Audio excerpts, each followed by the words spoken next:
আসসালামু আলাইকুম রহমতুল্লাহ। জামান আকরাম fishing YouTube channel পক্ষ থেকে আপনাদের স্বাগতম। ইতিমধ্যে ভিডিও থাম্বনেল থেকে বুঝতে পেরেছেন যে আমি আজকে কি বিষয় নিয়ে আলোচনা করতে যাচ্ছি। আজকে কমেট ফিশের হরমোন ব্রিডিং প্রসেস নিয়ে আলোচনা করবো ইনশাল্লাহ। এ টু জেড সকলের সঙ্গে থাকবেন। ফার্স্ট টাইম আমি যেখানে মাছটা ব্রিডিংয়ে দেবো সেই হাউসটা আমি সুন্দর করে পরিষ্কার করে নিতে হবে আমাদেরকে। যদি আমি পটাশিয়াম পারম্যাঙ্গানেট দিয়ে পরিষ্কার করতে পারি তাহলে আরও বেশি ভালো হয়। তার কারণ হলো যে যদি ডিম হাউজে পড়ে যায় তাহলেও সেই ডিমটা হ্যাচিং হওয়ার সম্ভাবনা থাকবে। তারপরে আমি পানি নিয়ে নেব, সে হাউজে সাবমার্সিবল থেকে পানি নিয়ে নিচ্ছি।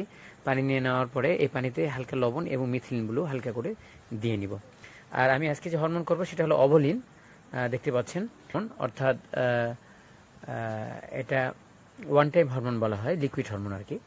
আপনার হাতের নাগালে যে কোনো দোকান থেকে আপনি চায়না যে কোনো হরমোন দিয়ে আপনি চাইলে ব্রিডিং করতে পারবেন, কোনো সমস্যা নেই।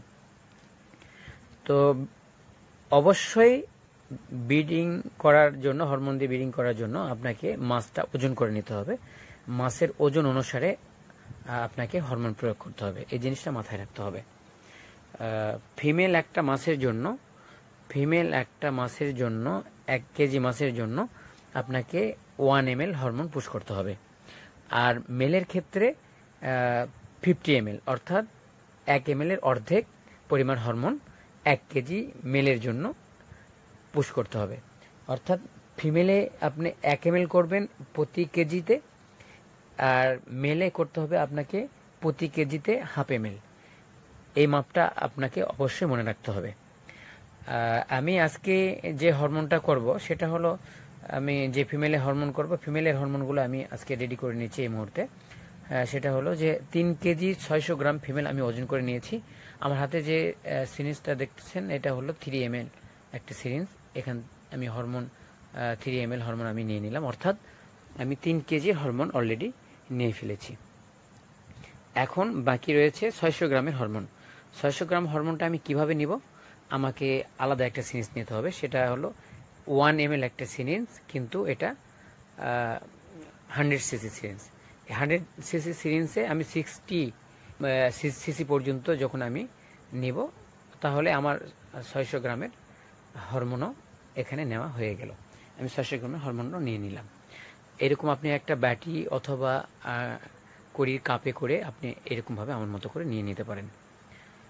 একটা জিনিস অবশ্যই খেয়াল রাখতে হবে যে অবশ্যই ডিরেক্ট কোনো হরমোন কোনো মাছকে পুশ করা যাবে না। যদি ডিরেক্ট আপনি হরমোন যদি পুশ করেন তাহলে অবশ্যই 30 থেকে 40% মাছ মারা যাওয়ার সম্ভাবনা থাকবে এবং আপনি ব্রিডিংয়ে সাকসেস হতে পারবেন না। অবশ্যই আপনি এই হরমোনের সঙ্গে কি করতে হবে? পানি মিক্স করতে হবে। আমি ফার্স্ট টাইম 3 ml হরমোন নিয়েছি, সেখানে আমি ডাবল কি দিয়ে দিলাম, পানি নিয়ে নিলাম। অর্থাৎ আমি যে পরিমাণ হরমোন নিয়েছি তার ডাবল পরিমাণ পানি আমি এখানে মিক্স করে নিচ্ছি। আমি মিক্স করে নিয়ে সুন্দর করে এটা মিক্স করে নিতে হবে। একটা জিনিস খেয়াল রাখতে হবে, হরমোন এবং পানিটা যেন সুন্দরভাবে মিক্স হয়। আমি দেখেন, আপনারা একটু খেয়াল করে, আমি বারবার করে সিরিঞ্জে উঠাচ্ছি এবং সেই সিরিঞ্জ দিয়ে কি করছি,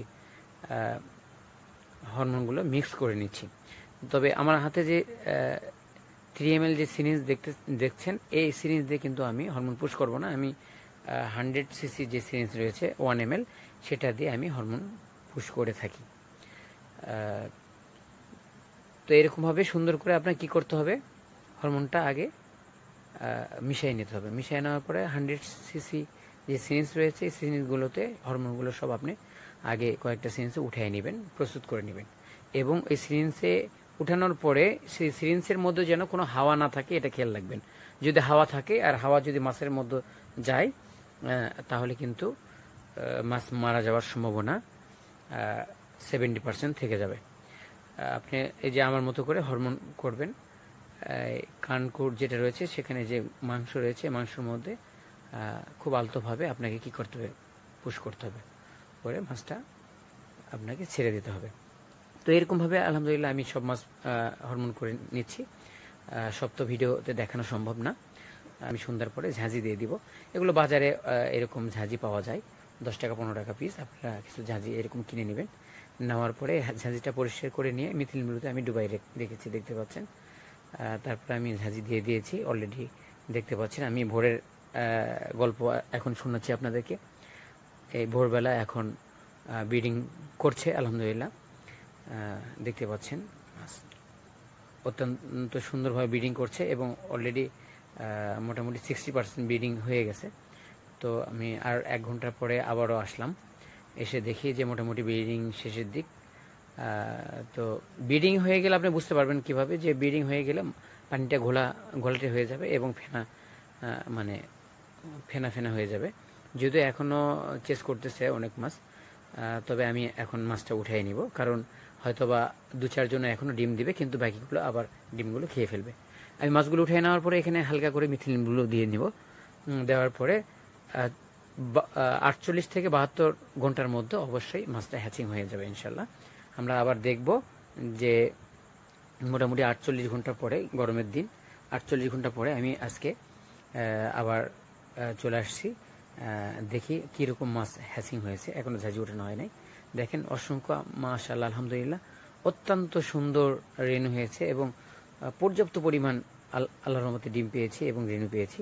তো আপনারা যদি এটা ফলো করেন তো অবশ্যই আপনারাও এরকম 90% ডিম থেকে মাছ মানে রেণু হ্যাচিং হবে ইনশাল্লাহ। সকলে জামান অ্যাকোয়ারিয়াম ফিশিং এর সঙ্গে থাকবেন। জামান অ্যাকোয়ারিয়াম ফিশিং ইউটিউব চ্যানেলটি এখনো যারা সাবস্ক্রাইব করেন নাই তেনারা সাবস্ক্রাইব করে নেবেন এবং বেল আইকনটি প্রেস করে দিবেন, তাহলে নিত্য নতুন ভিডিওটি আপনি পেতে থাকবেন। আবারও কোনো একটি ভিডিও নিয়ে আপনাদের সঙ্গে কথা হবে। সে পর্যন্ত ভালো থাকবেন, সুস্থ থাকবেন। আল্লাহ হাফেজ।